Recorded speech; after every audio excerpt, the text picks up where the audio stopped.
Amen. Is so wonderlik as ons hierdie liedjie sing en ons sing van dit wat hierdie groot God kom doen het, die volmaakte werk wat hy gebring het. En om altyd dit in gedagte te hou, om altyd te weet oor wie dit werklik gaan. Dit gaan nie oor jou, gaan nie oor my, gaan nie oor enige van die skrywers van die Bybel nie, maar dit gaan oor hierdie groot God wat gekom het om sy liefde aan die mens te bewys. Is so enorm as jy dit sien, en dit is so lekker as mens deur die evangelie in hierdie heerlikheid kan inbeweeg. Want wanneer jy besef dat dit nie uit jou pogings is nie, maar dat hierdie groot God is wat jou lief gehad het en sy liefde aan jou kom bewys het, dan word jy gestabiliseer in 'n werklikheid. En dit is so interessant as jy kyk na die man wat die grootste deel van die Nuwe Testament geskryf het, Paulus, en hy bid elke keer, as hy bid, dan bid hy dat julle tot die kennis sal kom, dat julle tot hierdie openbaring sal kom van die verborgenheid, hierdie groot God wat aarde toe gekom het. 1 Timoteus 3 vers 16 sê, God was gebore in die vlees. En as jy dink dat hy gekom het om die mens te red, dat dit sy poging is, sy liefde is, die openbaring van hom wat gekom het om 'n alles insluitende werk te doen. 1 Johannes 2 vers 2 sê, hy het nie net vir ons sondes gesterf nie, maar ook vir die sondes van die hele wêreld. En jy sien hoe dat elke mens ingesluit is, en hoe dat ons tot die kennis moet kom van hierdie openbaring, dat elke mens ingesluit is, die blye boodskap. Daar seker nie 'n wonderliker boodskap wat jy vir enige iemand kan bring, is om vir hom te sê, hoor hierso, kom ek wys jou dat God het jou lief. Daar is nie 'n groter openbaring wat enige iemand kan kry, as daardie basiese werklikheid, dat hierdie groot God het my so lief gehad, dat hy gekom het om my te red. Nie my poging om by hom uit te kom nie, maar sy suksesvolle koms na die aarde toe, om die mens te kom red. So kosbaar as jy kyk in byvoorbeeld Hebreërs 10, vers 10, dis vir my een van die wonderlikste skrifte. Hy sê, deur God se eie wil, het hy gekom en ons geheilig, net eenmaal. En dan sien jy dat die hele suksesvolle werksverrigting van God, soos hy die aarde geskep het en gesê dis baie goed, soos hy die uitspansel geskep het en gesê dis baie goed, so het hy elke werk wat hy kom doen het, was altyd gekoppel aan baie goed. En dit is in daardie evangelie wat jy en ek staan, in die baie goeie werk wat God kom doen het, toe hy aarde toe gekom het, toe hy in Jesus Christus gebore is, in die vlees gebore is, om sy liefde te openbaar, vir ons 'n redding te bewerkstellig, wat 'n ewige, Hebreërs 9 vers 12 sê, hy het 'n ewige verlossing teweeggebring. Jy hoef nie bang te wees nie. As jy glo aan wat hy vir jou gedoen het, dis 'n ewige verlossing. En as jy sien hoeveel keer die mens kon faal, en hoeveel keer die genade van God hernu word. Hy sê, die genade is nie elke dag. Dis so kosbaar, as jy al die tyd jou oë gefestig hou, dit wat die skrifte jou voorbemoedig, hou jou oë gefestig op Jesus Christus, die begin en die volëinder van ons geloof. Jy sien, as jy net dink aan Johannes 3 vers 16, so lief het God die wêreld gehad, dat hy sy enige gebore seun gegee het. Dit is om ons tot die werklikheid te bring van sy liefde. In Romeine 5, van vers 6 tot 10, sê hy dat hy hierdie liefde aan ons kom openbaar. Hierdie ontsettende groot liefde aan ons kom openbaar. En as jy nie jou insluiting in daardie liefde vind nie, sal jy altyd onseker wees. Maar wanneer jy elke oomblik as jy met hom praat, weet dat dis hy wat vir my lief gehad het. Dis hy wat sy liefde aan my kom openbaar het. Dis hy wat gekom het om my te red. Nie ek wat 'n poging aangewend om gered te word nie. Hy het sy liefde aan ons kom bewys terwyl ons nog goddeloos was. Dis alles sy inisiatief. Dit was nooit jou inisiatief om by God uit te kom nie, maar dit was God se inisiatief om by jou uit te kom.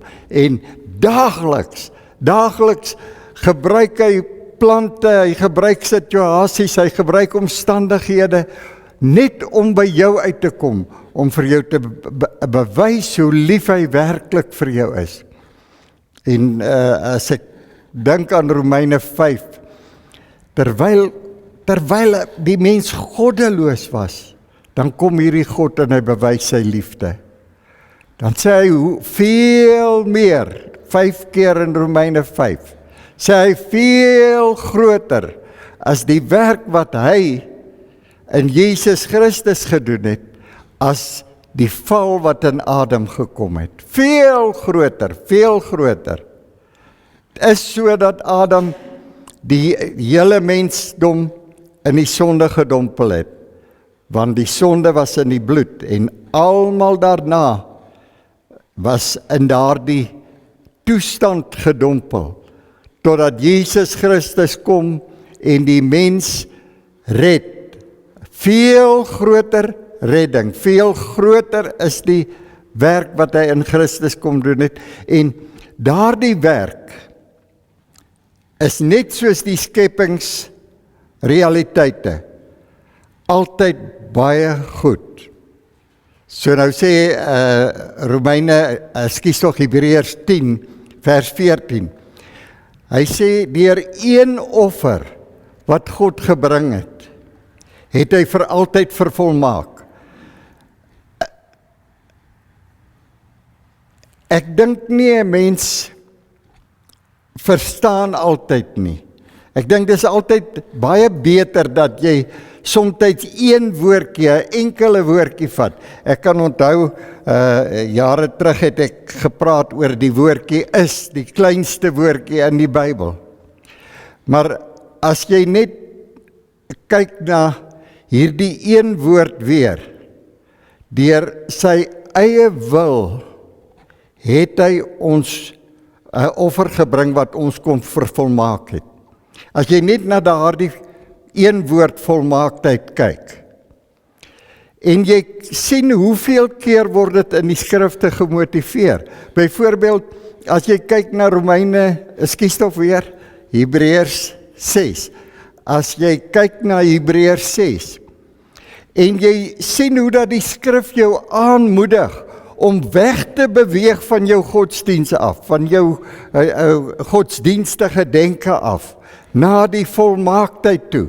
En dan kyk jy waar vandaan af wil hy jou laat wegbeweeg. Dan sien jy, dis al die rituele wat ons gehad het in die verlede.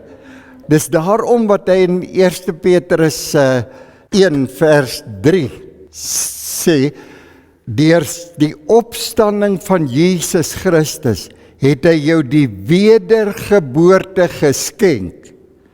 Nie dit wat jy gedink het, jy het iets bereik om by wedergeboorte uit te kom nie. Nee, lang voor jy gebore was, 2000 jaar gelede, toe skenk God vir jou. En dit is een van die mees indrukwekkendste gedagtes wat jy ooit kan bedink, dat terwyl hy daar op die kruis van Golgotha was jou naam op sy gedagtes gewees.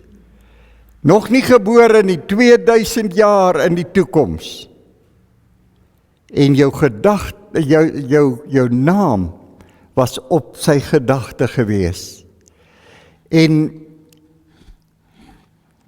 selfs moontlik, toe hy kyk na sy weerkante, na sy hande, wat vasgespijker is, toe was hy verseker van jou naam. Dis daarom wat hy sê dat jou naam was in sy handpalms gegraveer. Jy sien, dit is so kosbaar as jy God se werksverrigting sien. As jy wegkom van godsdiens wat die mens wil dwing om by 'n redding uit te kom. Die mens wil dwing om by 'n volmaaktheid uit te kom. Die mens wil dwing om 'n beter lewe te lewe. Kan nooit so werk nie. As jy nie die liefde van God ontdek en sien wat hy vir jou gedoen het, en elke realiteit wat ooit voortgekom het in die skrifte, sien as 'n gawe van God nie. Jou geloof as 'n gawe van God. Ons weet ons nou Romeine 10 vers 17 sê, geloof kom deur die gehoor. Nie jou geloof nie.